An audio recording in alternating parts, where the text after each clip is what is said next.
un peuple éternel dindon de la farce, face à une classe politique qui joue à tirer son marron du feu, et des forces militaires qui tirent leur force de l'inconséquence des politiques. C'est l'échec non pas de la démocratie, qui n'a jamais été une réalité sous nos cieux, achat de conscience, fraude électorale massive, népotisme et esprit partisan dans l'administration, mais de ces acteurs politiques qui peinent à donner la priorité à l'intérêt général et à reléguer au second plan les sordides intérêts personnels et / ou partisans. C'est toute l'essence des coups d'État en Afrique de l'Ouest, particulièrement au Mali et en Guinée, actualité oblige. La démocratie est-elle dans la tête ou dans le ventre?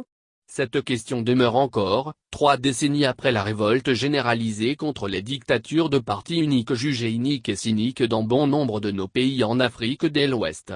C'est parce que ces pouvoirs ne se montraient pas suffisamment attentionnés face à la misère du plus grand nombre, pauvreté avilissante, inégalité devant la loi, et l'éducation et la justice, taxes exorbitantes, que les masses d'étudiants, de fonctionnaires, de travailleurs, de juges, de magistrats, de jeunes diplômés et de ménagères, ont formé une masse compacte à laquelle n'ont pu résister les pouvoirs en place.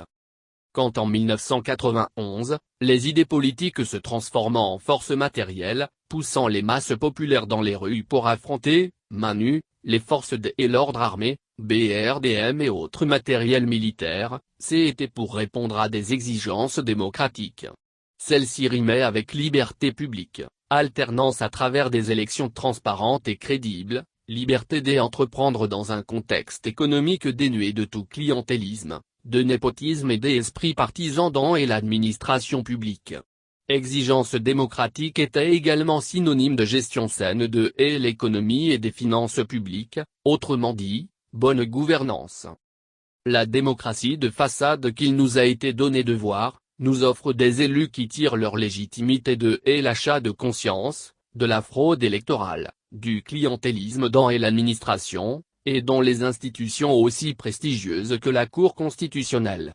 Des postes de nomination sont pourvus suivant des obscures considérations partisanes au détriment des compétences avérées.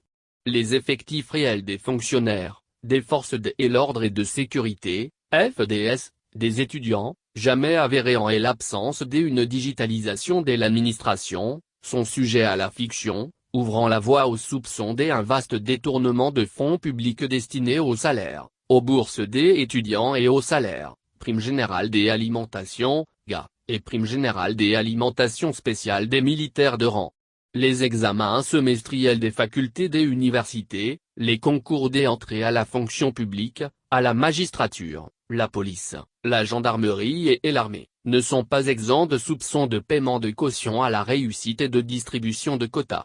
Toutes choses évoluant aux antipodes de la démocratie et la bonne gouvernance. En définitive, nos gouvernants ne gouvernent pas, si tant est que gouverner, c'est prévoir et conduire à la croissance et sa bonne redistribution en préservant l'intérêt général. C'est le laisser-aller généralisé et le chaos dans tous les domaines. Nous vivons à présent, en Guinée de Sékou Touré, au Mali de Modibo Keïta, au Burkina Faso de Thomas Sankara et au Niger de Hamani Diori, les conséquences de cette marche en marge de la démocratie, la faillite de nos États. Cette faillite de l'État se caractérise par la malgouvernance, qui a entraîné une flambée de la corruption et de l'enrichissement illicite, mère de l'insécurité rampante, la pauvreté et la misère des populations, et l'état désastreux des hôpitaux, des écoles, grandes écoles et universités, mieux, la mise dos à dos de nos compatriotes. Ainsi, la faillite de nos États doit-elle être imputable uniquement à l'assassinat de Mouammar Kadhafi et la chute de la Libye en 2011? La malgouvernance tous azimuts dans nos États n'est-elle pas un terreau fertile pour l'étalage de l'insécurité, du terrorisme et la persistance de la faiblesse de nos États qui peinent à se relever? 30 ans après l'avènement de la démocratie, la demande sociale est toujours forte, sécurité, électricité, eau potable, santé, et l'éducation, et l'accès à l'administration, aux fonctions électives et nominatives. Et l'armée n'est certes pas le corps social approprié en démocratie pour apporter les changements appropriés. Mais le fait et la peine des acteurs dédiés à asseoir cette démocratie, dont on peut toujours s'interroger si elle est dans la tête, imaginaire, ou dans le ventre, réponse aux attentes réelles pour le bien-être de tous. Plongé dans l'univers de l'antidémocratie, nos États laissent toujours une place à l'intervention militaire. Entre la bonne gouvernance démocratique et les coups d'État, qu'est-ce qui nous coûte plus cher ?